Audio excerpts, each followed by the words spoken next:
नमस्ते बच्चों, आपका हमारे YouTube चैनल पर स्वागत है। मैं शॉर्ट हैंड 80 की स्पीड से बोलने जा रही हूँ। स्टार्ट। अध्यक्ष महोदय, मैं आज एक ऐसे विषय पर बोलने जा रहा हूँ जो देश के सामने एक बहुत बड़ी समस्या बना हुआ है। आजकल कृषि पर बहस चल रही है। मैं कल से सुन रहा हूँ, कई लोगों ने तो सरकार की बड़ी प्रशंसा की है कि वह बहुत ही अच्छा काम कर रही है। मैं मंत्री महोदय से एक प्रश्न करना चाहता हूँ। मार्च में मंत्री महोदय ने एक प्रश्न के उत्तर में कहा था कि 2 वर्ष में हमारा देश आत्मनिर्भर हो जाएगा। मैं जानना चाहता हूँ कि ऐसा कहने के पीछे उनका आधार क्या है।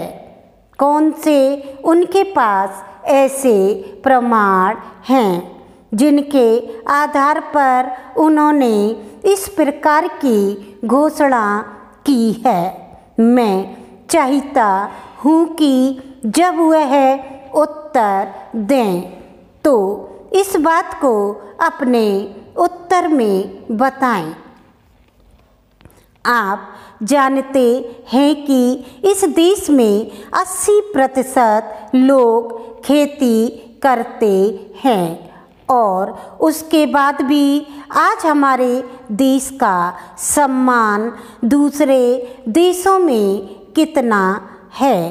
आज हम दूसरे देशों से देश के नागरिकों के लिए खाद्यान्नों का आयात काफ़ी मात्रा में कर रहे हैं।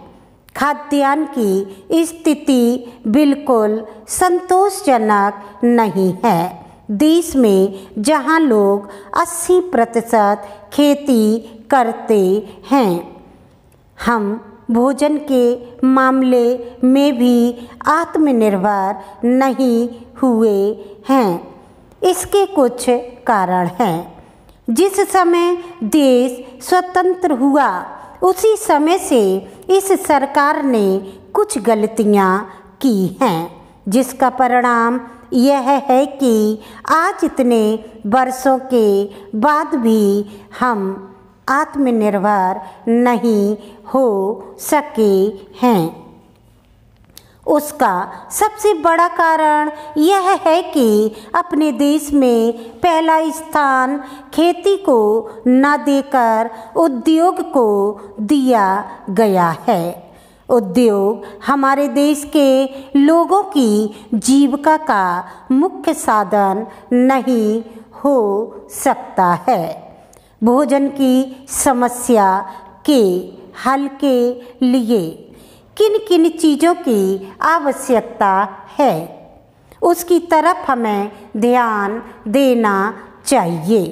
सबसे पहले पानी की आवश्यकता है। मैं समझता हूँ कि देश में सिंचाई पर काफ़ी जोर दिया जाना चाहिए और सिंचाई तथा खाद्य मंत्री एक होना चाहिए। यह मेरी मांग है। पानी के बाद के खेती के लिए खाद भी आवश्यक है। खाद का स्थान दूसरा हो सकता है। आज देश में खाद की बात काफ़ी जोर देकर कही जाती है। यह कहा जाता है कि उपज को बढ़ाने के लिए खाद की आवश्यकता है।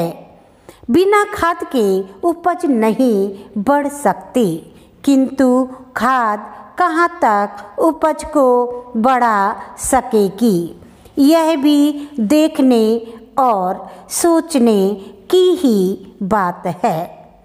इस ओर एक समन्वयक नीति चाहिए। यदि मेरी डिक्टेशन अच्छी लगे तो आप लाइक करें, सब्सक्राइब करें, शेयर करें।